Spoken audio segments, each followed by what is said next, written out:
All right, here we go. The nightcap is back. Took a little night off last night. I think we both needed it as we get ready to get into the heart of camp. But we have returned. Brought to you as always by Galactic Fried Chicken. Visit www.galacticfriedchicken.com. Download the app for Android, iPhone, everything Galactic. Get down to Dayton, Kentucky. Tell them to pump it up. Save yourself 15%. Remember, new hours through the end of 2022 as they are closed on Monday and Tuesday, open Wednesday through Sunday. And Aaron, I got one other thing. Oh, we gotta promote something. Okay. Boom. What do you think? I did see these earlier. I like that. I like that. It's a nice looking shirt. It's a nice looking shirt. It's got the little BCJ logo in there. I texted Fick. I said, you want me to get you one? He said, you're gonna have to work FE2 in there somewhere, but he'll take one. So he liked it. He thought it was nice. Just make it the back of the shirt. That's what I said. Yeah, just put it. I sent a thing to Mike and said put FE2 on the back of the shirt. So maybe we'll get Fick and Brady in like a Bearcat Journal Iron Sharpens Iron shirt. Be fun. While we're out at higher ground. But you just have to go to 513shirts.com, drop down partners. You'll see Bearcat Journal, and that's where you can pick up the BCJ 2022 official football shirt. Iron sharpens iron with the BCJ logo. So, yeah, I'm pretty excited about that one. Well done. Thank you, sir. Thank you. Just to get people, as we go through this process of camp, it doesn't make a lot of sense for me to drive the car on this show because I'm the guy that's there every day. Like I should be more of the second chair. So here we go. And that's how we're going to do this for the rest of camp. Aaron is the boss, and I'm answering questions. So Aaron, We've seen Let It Fly. Mm-hmm. I've seen 2 days of camp. You've seen all the videos. You watched Tyler Scott talk about candles today. I did. That's why you have me around, because I can get that out of those guys. You're spoiling stuff already. All right. Let's go. So it's teasing. It's teasing. That's what they call it in the industry. Right. So we did start Camp Higher Ground broke today, and before we get to that, Let It Fly dropped last night, 7 p.m. If you haven't watched it yet, the Bearcats digital team did win an Emmy, a regional Emmy for what they did last season. And this was better on Let It Fly.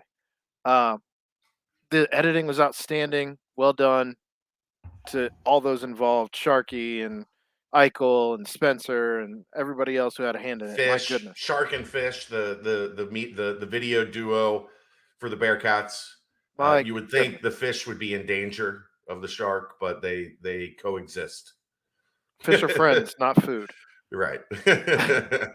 So, what were your thoughts on the Let It Fly? Obviously, it highlighted a ton of Josh Wiley, as it seems like they're going to maybe single out a player in every episode. I'd imagine. At least that's the tone that they've set at this point. I think it'll be a little bit less, maybe, like as you go forward. Because this was kind of the off-season video. One, love Mama Wiley. She's the best. Growing her fruits and vegetables out there. Her fruits. Like, she's got a whole garden. Like, they live on, like, on the west side. Yeah. On Coleraine Avenue. Like their house is right off of the main road. And she's got a whole damn, like, garden in her backyard. Yeah. I mean, you can see like the other homes right there around. Yeah, there's rows of corn and vegetables. Like, is it a farm? Like 10 to 12 peas at a time. Too much Josh, but it's worth it if we get Mama Wiley. I was joking with Josh today, and he was like, "Was it good?" Like, I'm not good at that kind of stuff, man. I get nervous. He seemed nervous, which was odd because you don't get to see Josh Wiley. Right, you don't get to see Josh Wiley nervous very often. That part was really good. I thought the player interviews were excellent. Yeah. Cool to see him down at Great American. Yeah. Like that, you can tell that was something those guys had a lot of fun. I love the glow up of Jabari Taylor. It's been something. For sure, it's been something. Because he's always been like a really good dude, really solid. Like anytime they've called his number, he's produced. But he's been this guy that just kind of got stuck behind all this other talent that has come through this program. I think he's going to be that Elijah Ponder, Curtis Brooks, that guy that really has an epiphany, if you will, in his final year on campus. So I'm excited for that. But overall, like they just have gotten a flow on like how they do these things. You can tell Eichel is getting more and more comfortable in his role. Like last year at this time, he was new. He was walking into like, hey, we're doing this massive production of like, something that looks like it should be on like HBO. Of the best team that you may ever cover. He's covered some good teams. Like I know he has. He's covered some good teams. I won't take that shot at Eichel. I think he would be offended by that. None of those TCU teams made the college football playoff, and who knew that was coming? So still some really good teams.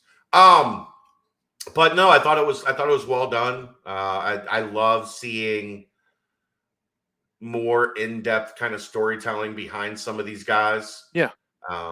Because as you get to know them, like you really get to like get a good feel for who they are and what they're all about, what makes them tick. So I thought it was a great first episode. I agree. Set the stage. I definitely am looking forward to what they're able to get over the course of the next week of practices before they drop the next episode next Thursday, 7 p.m. Should be a must watch.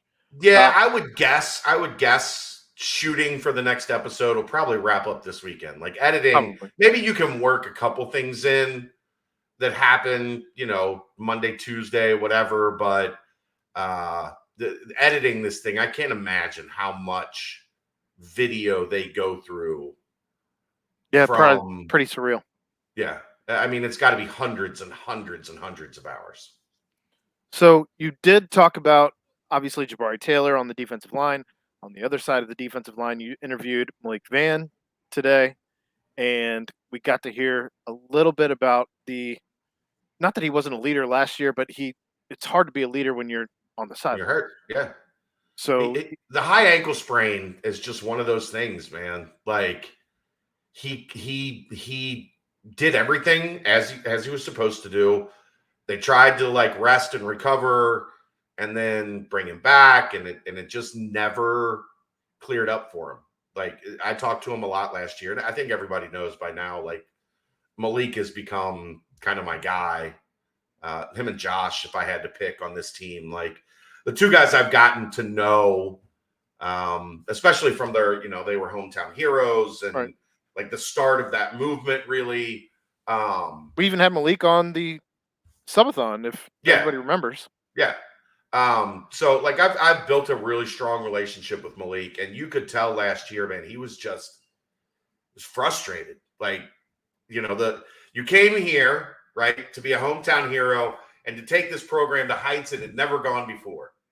And for half of the season, you're a starter, like you're a critical component. And then you get a high ankle sprain. And for the next 2 months, you're doing everything you can to get back on the field. And it just didn't get right. The ankle never got right. I can't imagine that for a guy like that over 4 years, put everything he had into this thing. Mm-hmm. As much as anybody. And then they get to Alabama in the Cotton Bowl, in the college football playoff, and you can't play. Like you can only imagine like what goes through that kid's mind. Like, could I have made the difference? Could I have made a sack? Sure. Could I have done something to like turn the momentum of that? Help stop the run. Right. Yeah. Yeah. Good to hear some thoughts from him. He's never shy in front of the camera, and I absolutely love that about him. He's very thoughtful. He's smart. Yeah. Like he knows. Even called you out a little bit on your wording of a question. It was a little bit. It was a little bit awkwardly wordy. It was a little, but I only had to say like 3 words, and he was like, "Oh, okay." Got a good answer. Yeah. All the same. Then you had Tyler Scott, who apparently is a I love him. candle aficionado. I love But him. he had some rave reviews about the receiver room, and it seems that he's really enjoying the guys that he's working with. Yeah, I mean, look, he's a 45-year-old trapped in a 21-year-old's body. Like they from the time he got here, they called him old head. Yeah, and from the first time I interviewed him, bathroom. He has a bathrobe and a neck pillow. He's got candles lit in his room. He's got like a water feature in his room that plays water, or has the water running. Water fountain, right? For calm. Such an interesting guy. And every time we've ever talked to him, every time we've ever interviewed him, you learn. Like he's one of those guys you want to talk to because you learn things about the team, things about what he's seeing from the perspective of somebody that doesn't see things like a 20-year-old. Well, and funny that you bring that up because he mentioned how he can definitely tell from release which quarterback it is throwing the ball and how they bring different things to the table. Whereas Trey Tucker, when asked that same question roughly, 2 weeks ago at this point, he answered, sometimes I got to look back to see which one even threw it. So certainly a different perspective from Tyler Scott compared to Trey Tucker. Yeah, I'm kind of pissed. Like, let me know if you can. Do we want to go back and talk to Tyler like one-on-one later in camp? Because they're and I'll give the TV stations credit. There were 3 TV stations that made the trip up to higher ground today. But some of these guys, I don't like the scrum format because I feel like I have a better conversation with them one-on-one. Maybe at the end of camp, should we go back and talk to Tyler again? Let me know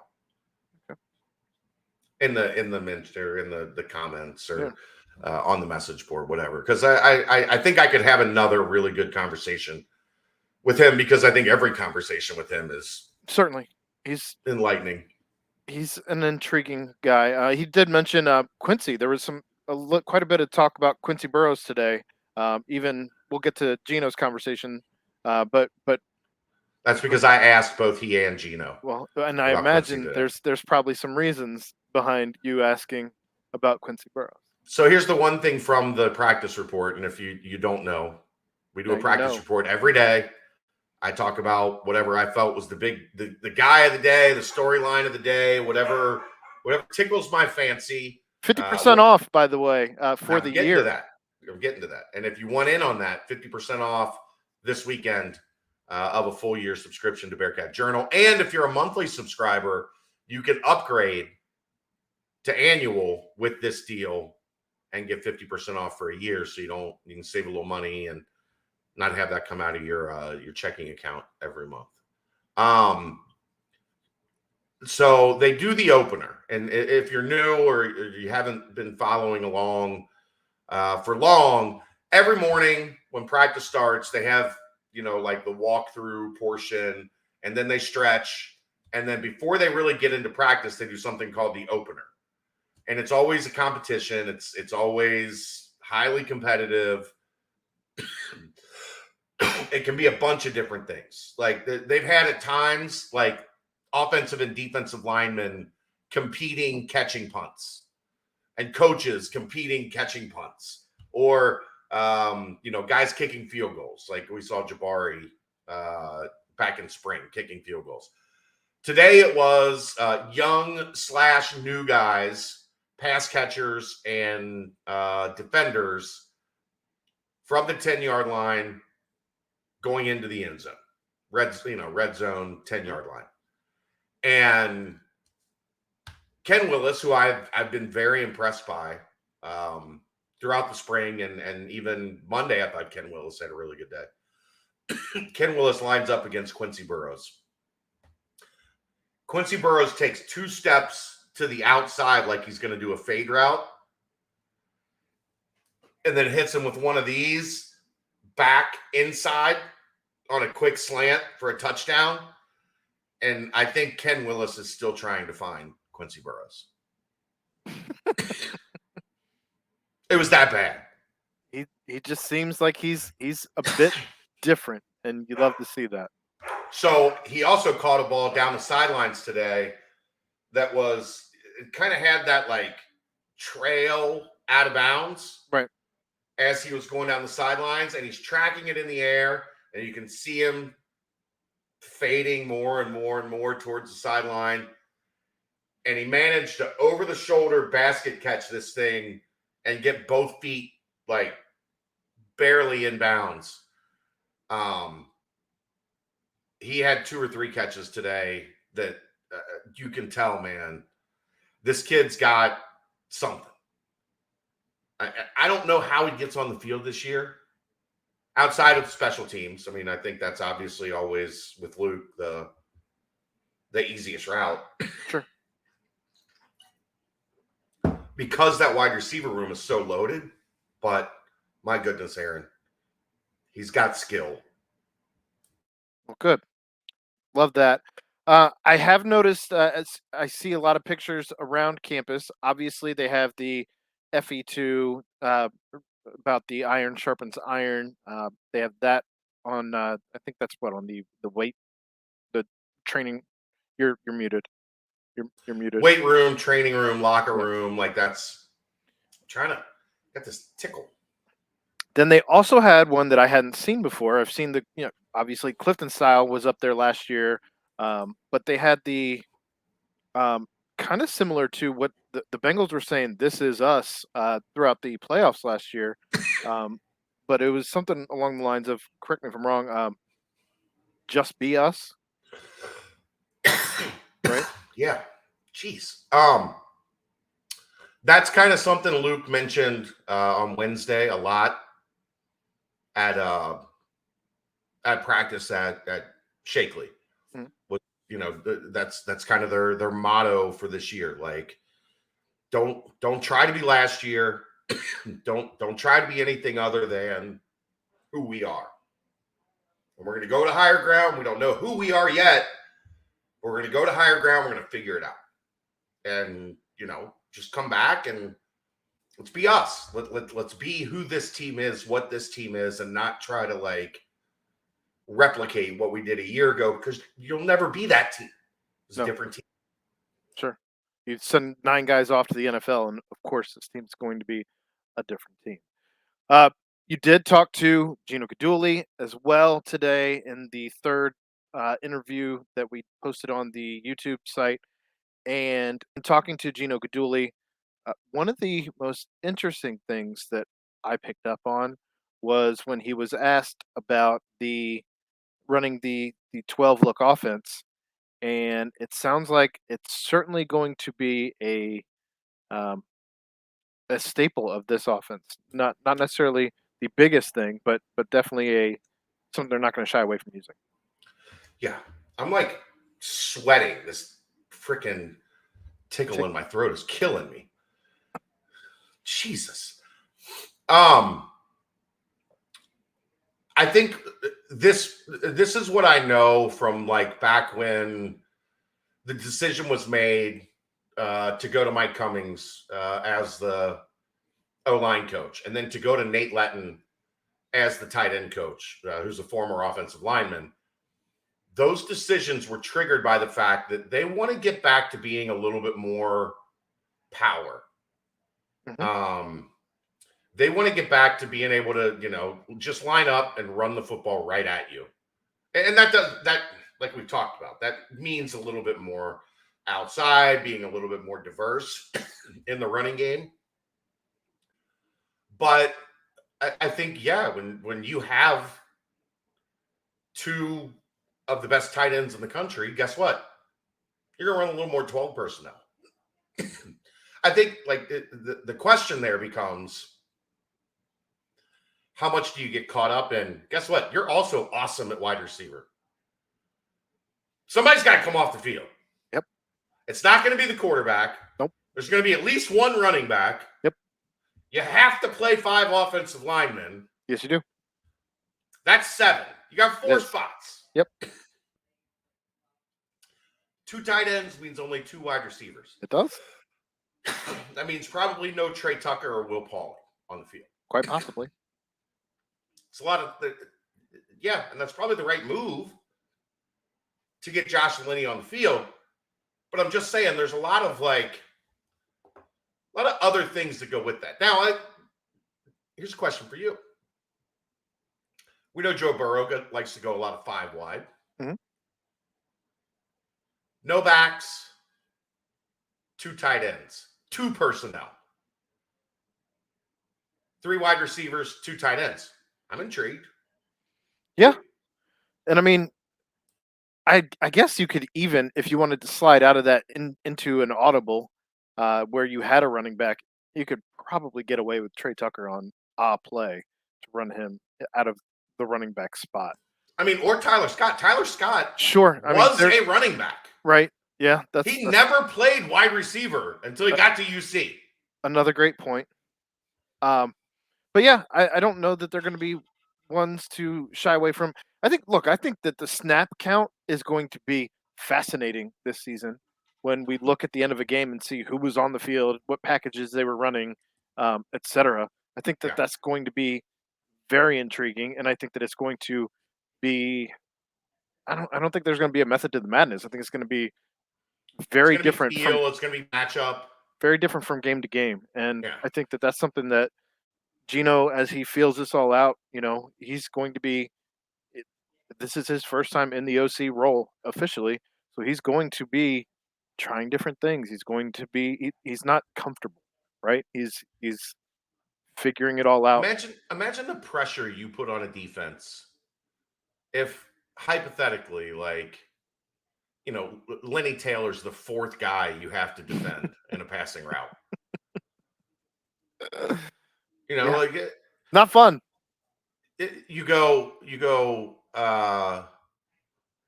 Nick Mardner, Tyler Scott, Lenny, and Josh. There's a lot of options. With good luck. Say you have Chuck coming out of the backfield who also has good hands. Yeah. Good luck. Good luck figuring out, how do we cover this much space? It'll be fun. And he looked, I will say, he looked as comfortable as ever GIno? in front of the cameras, and he didn't miss a beat with any questions. He didn't seem like he stumbled around with any of the questions, and it seemed like, as far as I know, I said just a few moments ago that he was not comfortable in this new position, and by that I mean just hasn't done it yet. It's new, it's right? New. It's new. That said, he looked as comfortable as I've ever seen him on camera today. Do you like that I beat everybody to the punch? Yeah. I was just like, all right, QB1, who is it? Let's go. Let's get out of the way. Might as well. I mean, you have to. I figured, the TV guys were going to try to, who's, tell me. I figured I'd get a little laugh out of it, might as well. Make it a little bit fun so that it softened the blow a little bit.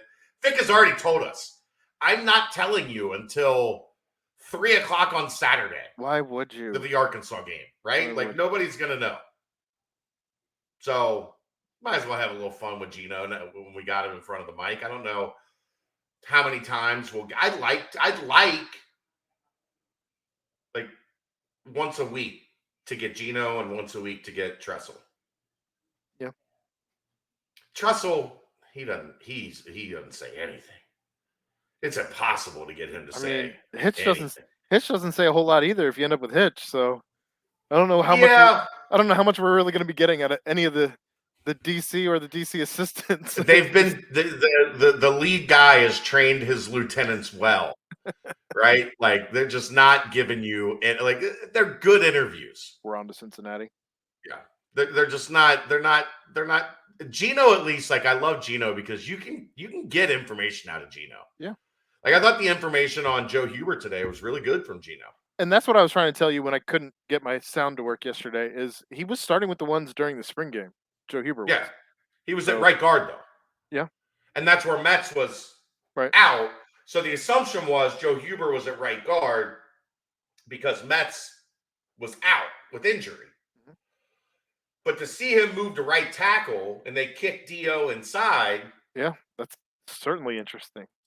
that says a lot about what they think of Joe Huber. Now that, I think they'd love, in a perfect world, they'd love to have Lorenz Metz at right tackle. He's that's what a tackle looks like. Yeah, absolutely.